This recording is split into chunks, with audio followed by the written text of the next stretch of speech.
Hello everyone, मैं Dhirendra Bagdi, lecturer computer science at government polytechnic college Jhalawar आप सभी का स्वागत करता हूं। आज के इस सेशन में हम देखेंगे जो अपना सब्जेक्ट है CS203 ऑपरेटिंग सिस्टम फंडामेंटल्स। तो इसमें हम देखेंगे कि जो SRTF शेड्यूलिंग एल्गोरिदम है वो कैसे काम करती है। SRTF शेड्यूलिंग एल्गोरिदम आपका नॉन प्रीएम्प्टिव शेड्यूलिंग एल्गोरिदम है।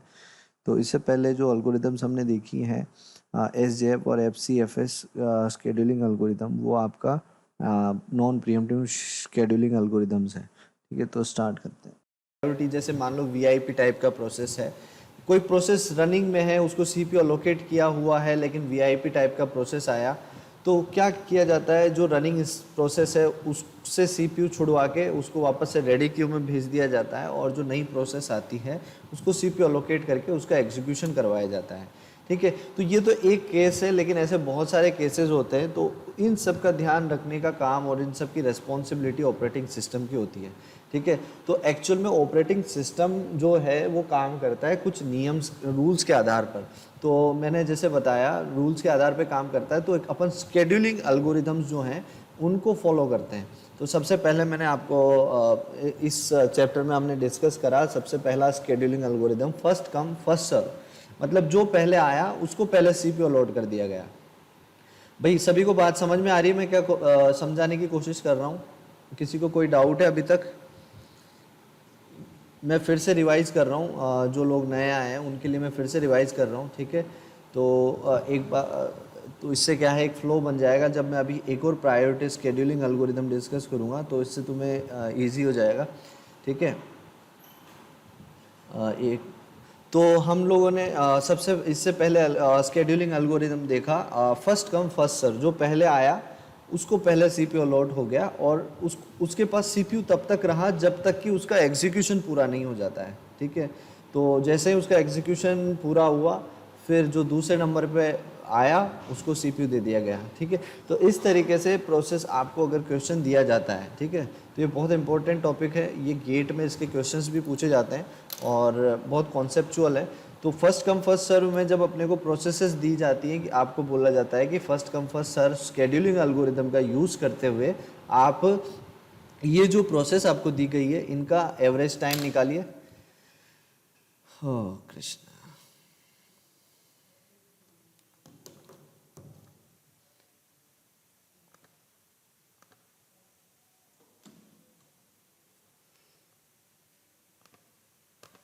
Hello, can everyone hear me? आवाज़ आ रही क्या मेरी सभी को? ओके, यार थोड़ा सा नेट का इशू है यहाँ पे, कोई दिक्कत नहीं।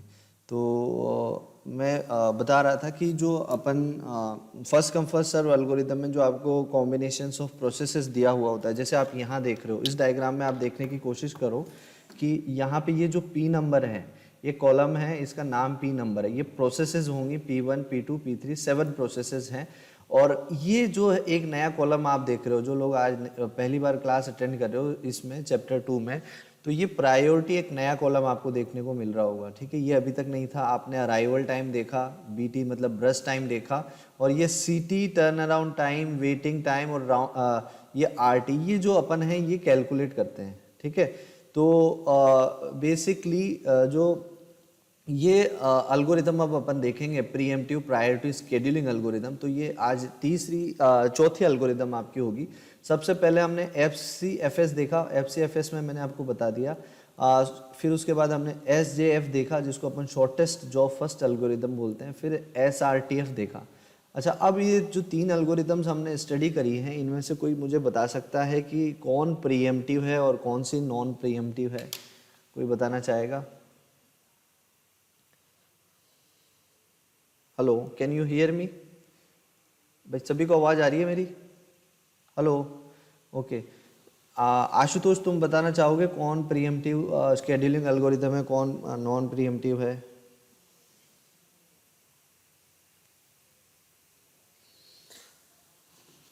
अच्छा ठीक है, मैंने लास्ट क्लास में भी बताया था, प्रीएम्पशन का मतलब है कि पहले मैं नॉन प्रीएम्पशन बताता हूँ। नॉन प्रीएम्पशन का मतलब है, एक बार अगर कोई प्रोसेस एग्जीक्यूशन में चली गई तो उस एग्जीक्यूशन में चली गई, मतलब उसको जब तक सीपीयू अलॉट कर दिया गया, ठीक है, तो वो सीपीयू तब तक होल्ड करके रखेगी जब तक कि अपना एग्जीक्यूशन कंप्लीट नहीं कर लेती है, ठीक है। तो उसको अपन बोलते हैं नॉन प्रीएम्पशन स्केड्यूलिंग एल्गोरिदम, ठीक है। और प्रीएम्प्टिव स्केड्यूलिंग एल्गोरिदम्स कौन सा होता है कि कुछ प्रायोरिटीज सेट की जाती है, ठीक है, या कुछ क्राइटेरिया सेट कर दिया जाता है कि उसके अनुसार ही आपको सीपीयू अलॉट किया जाएगा, और अगर आपके पास सीपीयू तो आपको सीपीयू छोड़ना पड़ेगा। हेलो, बात कर रहा हूँ, ठीक है। तो प्रीएम्पशन का मतलब, नॉन प्रीएम्पशन का मतलब समझ में आया भाई सभी को? प्रीतम सिंह, तुम्हें समझ में आया नॉन प्रीएम्प्टिव शेड्यूलिंग एल्गोरिदम क्या होता है, बता सकते हो? हेलो प्रीतम, तुम्हें मेरी आवाज़ आ रही है क्या? ओके। तो अभी जो मैंने क्लास स्टार्ट करी, जो मैंने सेशन स्टार्ट किया, इसमें मैं ऑपरेटिंग सिस्टम सब्जेक्ट पढ़ा रहा हूँ और चैप्टर 2 हम कंटिन्यू कर रहे हैं। तो उसमें हम प्रोसेस मैनेजमेंट चैप्टर में स्केड्यूलिंग एल्गोरिदम्स को स्टडी कर रहे हैं, ठीक है। तो स्केड्यूलिंग एल्गोरिदम्स की क्यों ज़रूरत पड़ती है और इसके किस लिए काम में आती है, ये मैंने पहले बता दिया है। अब हम एक एक करके स्केड्यूलिंग एल्गोरिदम्स पढ़ रहे हैं। तो सबसे पहले हमने FCFS पढ़ लिया, shortest job algorithm, shortest job first पढ़ लिया, SRTF पढ़ लिया। अब मैं ये क्वेश्चन पूछ रहा हूँ कि प्रीएम्पशन स्केड्यूलिंग एल्गोरिदम और नॉन प्रीएम्पशन स्केड्यूलिंग एल्गोरिदम में क्या अंतर है, ठीक है। तो मैंने नॉन प्रीएम्पशन स्केड्यूलिंग एल्गोरिदम के बारे में बताया। तो जो लोग अभी लाइन पे हैं उनको समझ में आया कि नॉन प्रीएम्पशन स्केड्यूलिंग एल्गोरिदम किसको बोलते हैं, बता सकता है कोई? हेलो, ओके, आशुतोष तुम बता सकते हो? आशुतोष, ओके, ठीक है, मैं फिर से एक बार रिपीट करता हूँ। एक्चुअल में देखो, प्रीएम्पशन और नॉन प्रीएम्पशन में सबसे पहले मैं नॉन प्रीएम्पशन का बताता हूँ। देखो, जब कोई प्रोसेस रेडी क्यू में आती है, ठीक है, आपको हमेशा स्टेट डायग्राम को माइंड में रखना है। मैंने आपको स्टेट डायग्राम बता दिया है। उसकी स्टेट्स होती है, सबसे पहली स्टेट आपकी न्यू या क्रिएट स्टेट होती है, फिर क्रिएट के बाद रेडी स्टेट आता है, रेडी से एग्जीक्यूट स्टेट आता है, और जैसे ये मैं बताऊँ, ये न्यू स्टेट, इसके बाद ये आपका रेडी स्टेट, यहाँ पे एग्जीक्यूशन स्टेट है ये आपका, ये रेडी स्टेट, और ये आपका न्यू स्टेट, ठीक है। रेडी एग्जीक्यूशन स्टेट से दो पॉसिबिलिटीज़ होती है, या तो एग्जीक्यूशन कंप्लीशन स्टेट में जाए या आपका वेटिंग स्टेट में जा सकता है, ठीक है। वेट कर सकता है इनपुट आउटपुट ब्लॉक्स के लिए, या कोई रिसोर्सेज जो उसको रन टाइम पे चाहिए उसके लिए प्रोसेस वेट कर सकता है, करेक्ट। तो मैं जब बता रहा था, जब कोई प्रोसेस आती है, ठीक है, जब कोई प्रोसेस रेडी क्यू में आती है और जब प्रोसेस को कहाँ जाना होता है, एग्जीक्यूशन स्टेट में या रनिंग स्टेट में जाना होता है, तो उसको सीपीयू अलॉट किया जाता है, ठीक है। तो जब एक प्रोसेस रेडी क्यू से रनिंग स्टेट में चली गई और उसको सीपीयू अलॉट कर दिया गया, तो अगर ये प्रोसेस सीपीयू को अपने एग्जीक्यूशन तक अपने साथ में रखती है, अपने सीपीयू को मतलब बाइंड करके रखा जाता है जब तक कि प्रोसेस का एग्जीक्यूशन नहीं हो जाता, कंप्लीशन में नहीं चली जाती है, ठीक है। तो उस भले ही कोई भी प्रोसेस आए, कितने भी वीआईपी टाइप का प्रोसेस आए, तो सीपीयू जो है उस प्रोसेस को नहीं दिया जाता जब तक कि सीपीयू जो अलॉटेड प्रोसेस है उसका एग्जीक्यूशन कंप्लीट नहीं करवा देता। बात समझ में आ रही है सभी को? हेलो, ठीक है। तो ये जो प्रोसेस सीपीयू को होल्ड करके रखती है ना जितने समय तक, जब तक कि उसका एग्जीक्यूशन नहीं हो जाता, तो इस तरीके की शेड्यूलिंग एल्गोरिदम को हम बोलते हैं pre-emptive scheduling, non pre-emptive scheduling algorithm, ठीक है, नॉन प्रीएम्प्टिव शेड्यूलिंग एल्गोरिदम। तो उसका एक एग्जांपल है फर्स्ट कम फर्स्ट सर्व। तो ये पहला शेड्यूलिंग जो एल्गोरिदम जो होता है, इसको नॉन प्रीएम्प्टिव शेड्यूलिंग एल्गोरिदम अपन बोलते हैं।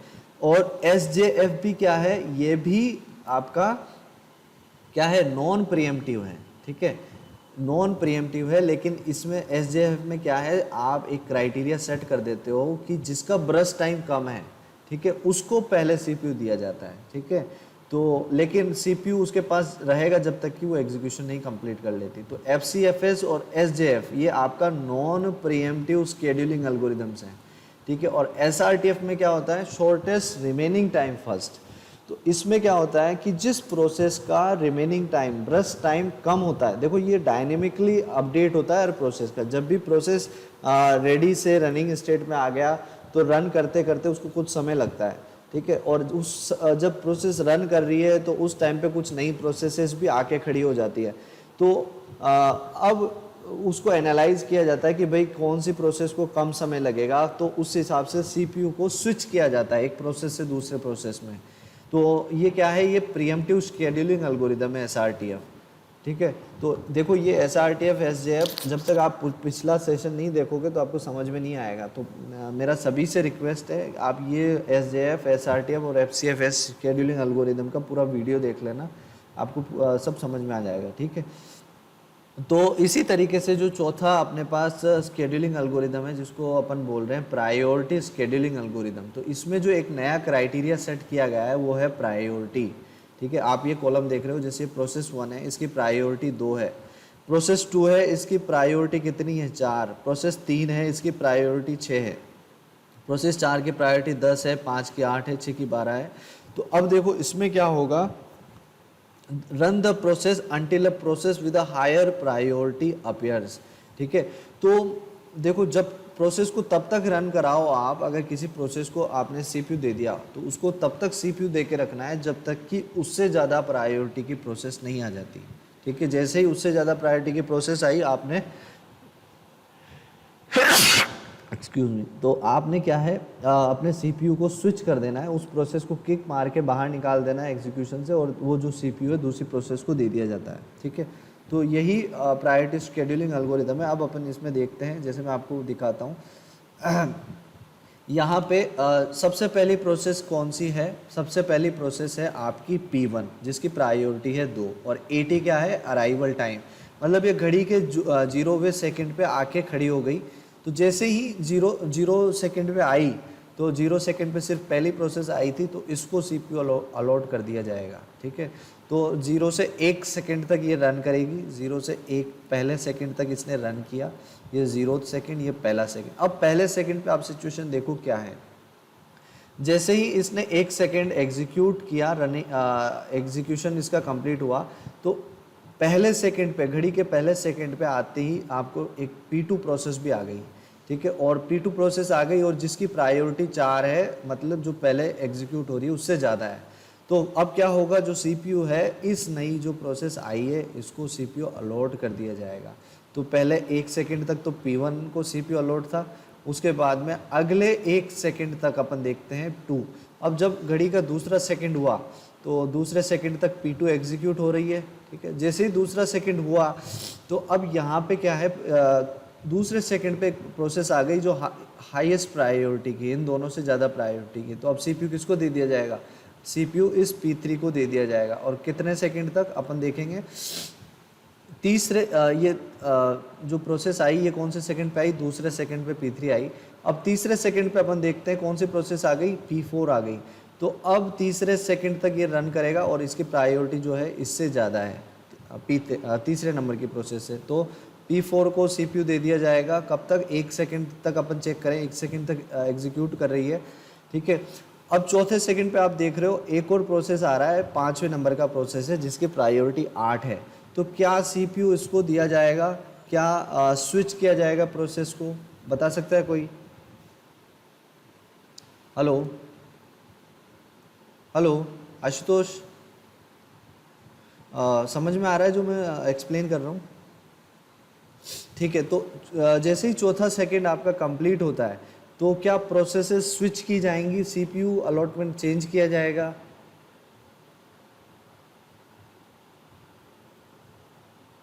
हेलो,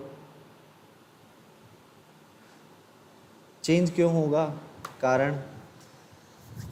भाई देखो सबसे पहला जो प्रोसेस है P1, ठीक है, इसका प्रायोरिटी है 2, ठीक है। और जैसे मैंने तुम्हें पिछले एल्गोरिथम में शेड्यूलिंग एल्गोरिथम में बताया था, जैसे ही घड़ी जैसे अपन, ये अराइवल टाइम है, मतलब ये अपन ने जो क्लॉक है स्टार्ट कर दिया 0 सेकेंड से। तो जैसे अपन ने क्लॉक स्टार्ट किया तो एक ही प्रोसेस था, तो पहला प्रोसेस था तो उसको CPU दे दिया गया। तो जैसे ही 1 सेकेंड कंप्लीट हुआ, ठीक है, 1 सेकंड इसने एग्जीक्यूट किया। तो क्या देखते हैं कि पहले P1 जो है यहाँ पे आके खड़ा हो, P2 यहाँ पे आके खड़ा हो गया पहले सेकंड पे। अब जैसे अपने पास दो प्रोसेसेस है P1 और P2 है, तो अपने को क्या देखना है किसकी प्रायोरिटी ज़्यादा है। तो P2 की प्रायोरिटी 4 है और P1 की 2 है। तो अब अपन क्या करेंगे, स्विच करेंगे। ठीक है, जो CPU है अब स्विच किया जाएगा, कहाँ कैसे स्विच किया जाएगा, P2 को CPU अलॉट कर दिया जाएगा। अब P2 को अपन 1 सेकंड के लिए और एग्जीक्यूट होने देंगे। तो इस दूसरे सेकंड पे फिर अपन क्या देखते हैं कि एक और प्रोसेस आके खड़ी हो गई जो है P3। ठीक है, अब जब P3 आके खड़ी हो गई तो अपन इसका क्या देखेंगे, इसका प्रायोरिटी देखेंगे। इसका प्रायोरिटी 6 है, जो कि इससे पहले वाली दोनों प्रोसेसेस से ज़्यादा है। 6 greater than 4 and it's also greater than 2, right. तो जैसे ही P3 आया और इसका प्रायोरिटी ज़्यादा है, तो फिर हम CPU जो है P3 को अलॉट कर देंगे, इसको 1 सेकंड के लिए एग्जीक्यूट होने देंगे। जैसे ही तीसरा सेकंड हुआ तो यहाँ पे प्रोसेस आ गया आपका P4। ठीक है, अब P4 जैसे ही प्रोसेस आ गया तो P4 का अपन देखेंगे प्रायोरिटी। ठीक है, क्या प्रायोरिटी है, P4 का प्रायोरिटी 10 है और 10 तीनों से ज़्यादा है, करेक्ट है। तो अपन क्या है, P4 को CPU अलॉट कर देंगे, तीसरे सेकंड पे P4 रन करेगी। अब 1 सेकंड के लिए इसको रन करने देंगे, मतलब चौथे सेकंड पे अब अपन सिचुएशन देखेंगे कि क्या सिचुएशन है। ठीक है, चौथे सेकंड पे मैं सिचुएशन देखता हूँ कि मेरे पास एक और प्रोसेस आके खड़ी हो गई है जो है P5। अब मेरे पास है P5 और P4, मैं किसको CPU अलॉट करूँगा, तो ये मेरा क्वेश्चन है, किसको P4 को ही करेक्ट। तो P4 को ही CPU दिया कंटिन्यूसली दिया जाएगा, क्योंकि P4 की प्रायोरिटी P5 से ज़्यादा है। तो ये कब तक अपन देंगे, जब तक कि कोई नई प्रोसेस नहीं आ जाती हाईएस्ट प्रायोरिटी की। तो चौथे सेकंड तक रन किया, 5वें सेकंड तक इसको और रन होने दिया। तो 5वें सेकंड पर मैं देखता हूँ P6 नाम की एक प्रोसेस आके खड़ी हो गई जिसकी प्रायोरिटी 12 है। तो P6 पे मैं क्या करूँगा, स्विच करूँगा। मैं किसको CPU अलॉट करूँगा, मैं CPU अलॉट करूँगा, मैं P6 को CPU अलॉट करूँगा। ठीक है, तो ये इस तरीके से हुआ। अब P6 को मैंने CPU अलॉट किया, कब तक CPU अलॉट किया, अब देखो यहाँ पे छठे सेकंड पे मैं देखता हूँ, क्या देखता हूँ, छठे सेकंड पे जो प्रोसेस आ रहा है, ठीक है, ये जो छठे सेकंड पे प्रोसेस आ रहा है वो है P7, जो जिसका प्रायोरिटी कितना है, जिसका प्रायोरिटी एक्चुअल में 9 है, तो कम है। तो अब ये जो P6 है ये कब तक रन करेगा, अपने एग्जीक्यूशन तक रन करेगा। तो एक्चुअल में इसका ब्रस्ट टाइम कितना है, 4 है। तो इसको 4 सेकंड तक कंटिन्यूसली रन हो रहा है। तो ये 1 सेकंड पहले रन कर लिया है। ठीक है, अब ये 3 सेकंड और रन करेगा। ठीक है, तो 3 सेकंड और रन करेगा, मतलब ये 5 और एक यहाँ पे हो गया 6। मैं यहीं से कंटिन्यू कर रहा हूँ 6 से इसको। ठीक है, 6 फिर 5 और 4 कितना होगा आपका 9। समझ में आ रही बात। तो 9th सेकंड तक, 5वें सेकंड से लेकर 9th सेकंड तक कौन रन करेगा, एग्जीक्यूशन कौन करेगा, P6 एग्जीक्यूशन करेगा। अब इसके बाद अपन किसको, जैसे ही इसका एग्जीक्यूशन कंप्लीट हुआ P6 का, फिर किसको एग्जीक्यूशन करने दिया जाएगा, जिसकी प्रायोरिटी कम है। तो प्रायोरिटी फिर 10 की है।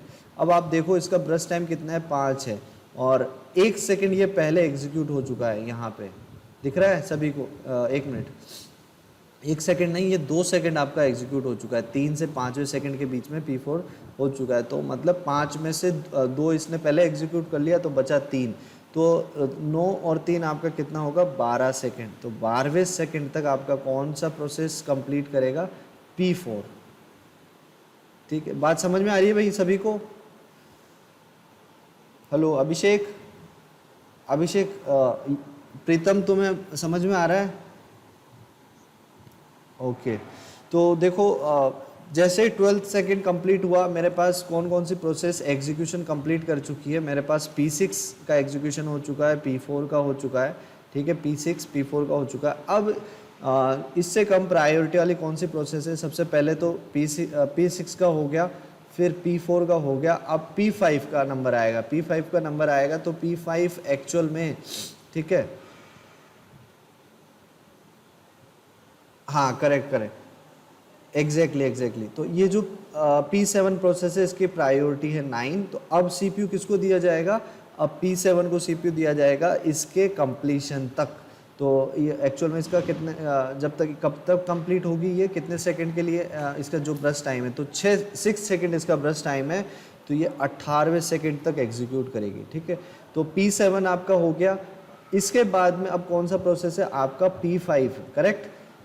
अब आप ये देखो P5 इससे पहले कभी एग्जीक्यूट हुआ है क्या? इससे पहले P5 अभी तक एग्जीक्यूट नहीं हुआ है। तो इसको पूरा जो इसका ब्रश टाइम है, इसका ब्रश टाइम कितना है? 1 सेकेंड। तो जो अब P5 चलेगा वो कितने सेकंड के लिए चलेगा? 1 सेकंड के लिए, मतलब 19वें सेकंड पे P5 का एग्जीक्यूशन कंप्लीट होगा, राइट। अब हमारा P5 भी हो गया है। अब कौन सा बचता है? P3, correct. अब P3 ने कितना एग्जीक्यूट किया है? अभिषेक बता सकते हो कितने सेकंड के लिए P3 ने एग्जीक्यूट कर चुकी है? एग्जैक्टली 1 सेकेंड इसने एग्जीक्यूशन कर लिया और इसको कितना और करना है? ब्रश टाइम इसका 3 है, मतलब 2 सेकेंड और इसको एग्जीक्यूट होना है। तो यहाँ पे मैं लिखूंगा आपका P3, तो 19 + 2 21 आपका होगा, ठीक है। तो P3 का एग्जीक्यूशन कंप्लीट हुआ। इसके बाद में अब कौन सा बचता है आपका? P2, ठीक है। तो P2 का भी जो ब्रश टाइम है वो 2 है, और P2 हम देख चुके हैं 1 सेकेंड रन कर चुका है, एग्जीक्यूट कर चुका है, तो इसको भी 1 सेकेंड और चाहिए। तो 22 सेकेंड पे, 22वें सेकेंड पे P2 का एग्जीक्यूशन होगा, और आखिरी जो एग्जीक्यूशन होगा वो आपका किसका होगा? P1 का, ठीक है। और P1 कितने सेकेंड और एग्जीक्यूट करेगी? 3 सेकेंड और करेगी, क्योंकि जो पहला सेकेंड था उसने एग्जीक्यूट कर लिया था, और इसका ब्रश टाइम 4 है। तो 22 प्लस ये 25वें सेकेंड पे इसका एग्जीक्यूशन यहाँ पे कंप्लीट होगा। तो देखो ये जो गैंट चार्ट है ये अपने को इस तरीके से बनाना है, ठीक है। ये अपने को प्रायोरिटी को ध्यान में रखते हुए सीपीयू की स्विचिंग करवानी है, और कौन सी प्रोसेस को सीपीयू दिया जाएगा, कौन सी प्रोसेस कितने टाइम पे चलेगी, ठीक है। अब यहाँ पे ये जो कंप्लीशन टाइम और turn around time, waiting time और राउंड टाइम, ये जो है, ठीक है, ये आप लोग खुद से निकालने की कोशिश करना, ठीक है। ये अपन नेक्स्ट सेशन में कंटिन्यू करेंगे। मैंने आपको क्या करना है, ये क्या होता है completion, turn around, waiting time, ये मैंने पिछले सेशन में बता दिया है। तो पिछले जो एल्गोरिथम्स को आपको स्टडी करोगे तो आपको समझ में आ जाएगा, ठीक है। तो अब आप लोगों का टास्क ये है कि इसको कंप्लीट करना है, और फिर मैं आपको नेक्स्ट सेशन में इसके बारे में पूछूंगा, ठीक है। अभी तक